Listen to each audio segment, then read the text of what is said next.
মুখে দিলেই মিলিয়ে যায়। সুজির এই রসমালাই পিঠাটা এতটাই নরম হয় এই পিঠাটা, আর এতটাই টেস্টি যে একবার বানিয়ে খেলে কিন্তু বারবার বানিয়ে খেতে ইচ্ছে করবে। কোনো রকম ছানা বা ময়দা কোনো কিছুরই প্রয়োজন পড়বে না, শুধুমাত্র সুজি আর দুধ দিয়ে এই পিঠাটা বানিয়ে নিতে পারবেন। রসে ভরা নরম তুলতুলে এই পিঠাটা একবার যদি বানান তাহলে কিন্তু এর স্বাদ ভুলতে পারবেন না। আর দেখুন কতটা নরম এই পিঠাটা। তো চলুন মূল রেসিপিতে চলে যাই। তো পিঠাটা বানানোর জন্য প্রথমে কড়াইতে একটু তেল গরম করে তারপর দিয়ে দিলাম 1/2 কাপ পরিমাণ সুজি। তো সুজিটা লো আঁচে একটু ভেজে নিতে হবে। তো খুব বেশি কিন্তু ভাজা যাবে না, সুজির কাঁচা গন্ধটা চলে যাওয়া পর্যন্ত একটু ভেজে নিতে হবে। যদি হাই আঁচে ভাজেন তাহলে কিন্তু সুজিটা পুড়ে যাবে, তখন কিন্তু এই পিঠা ভালো হবে না। যারা ভিডিওটা দেখছেন অবশ্যই আমার চ্যানেলটা সাবস্ক্রাইব করে পাশে থাকবেন।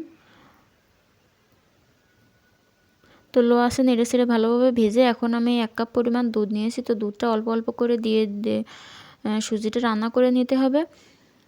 তো একবারে কিন্তু দেবেন না, অল্প অল্প করে দিবেন আর রান্না করে নিতে হবে। তো এইভাবে নেড়ে চেড়ে একটা ডো বানিয়ে নিতে হবে। আর অবশ্যই কিন্তু চুলার আঁচ স্লোতে রাখতে হবে। তো যখন প্যানের গা ছেড়ে আসবে তখন এটাকে নামিয়ে নিতে হবে। তো নামিয়ে আমি ঠান্ডা করে নিয়েছি। এখন এর ভেতরে 1/2 চা চামচ পরিমাণ বেকিং পাউডার দিয়ে দেবো। দিয়ে এটাকে ভালো করে একটু মেখে নিতে হবে। এই ভিডিওটা কিন্তু একবার হলেও বাড়িতে বানাবেন, বাচ্চা থেকে বড় সবাই কিন্তু পছন্দ করবে। আর ভিডিওটা যদি ভালো লাগে অবশ্যই ভিডিওটা শেয়ার করে দিবেন। তো বেকিং পাউডারটা অবশ্যই এর সাথে একটু ভালো করে মিশিয়ে নেওয়ার চেষ্টা করবেন। তো মেখে একটা ডো বানিয়ে নিতে হবে।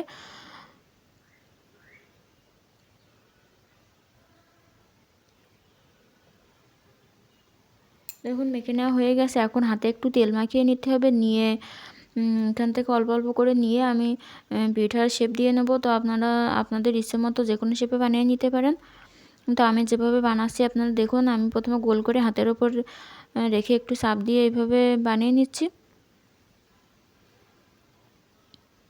তো আমার সবগুলো বানিয়ে নেওয়া হয়ে গেছে। এখন আমি সুজি এই পিঠাটা বানানোর জন্য মালাই বানিয়ে নিব। তো প্রথমে দিয়ে দিলাম এখানে 1/2 কাপ পরিমাণ চিনি।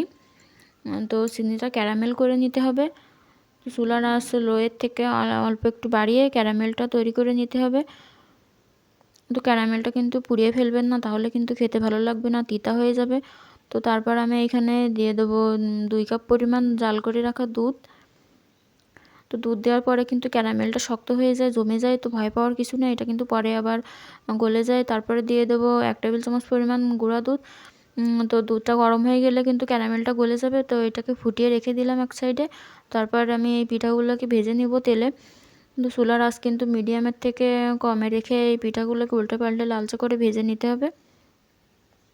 তো পিঠাগুলো গরম, আর আমি যে মালাইটা তৈরি করে রেখেছিলাম সেটাও এখন চুলাইতে বসিয়ে তারপরে এই পিঠাগুলো কিন্তু দিয়ে দিতে হবে। দুইটাই কিন্তু গরম থাকতে হবে। তো দিয়ে লো আঁচে এগুলোকে ঢাকনা দিয়ে 5 মিনিট এপিট ওপিট করে ফুটিয়ে নিতে হবে।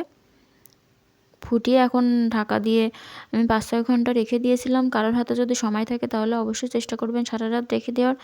দেখুন আমি এখন সার্ভ করে দেখিয়ে দিচ্ছি। এই পিঠাটা অবশ্যই বাড়িতে বানিয়ে দেখবেন। তো কেমন লাগলো ভিডিওটা জানাবেন। ধন্যবাদ সবাইকে।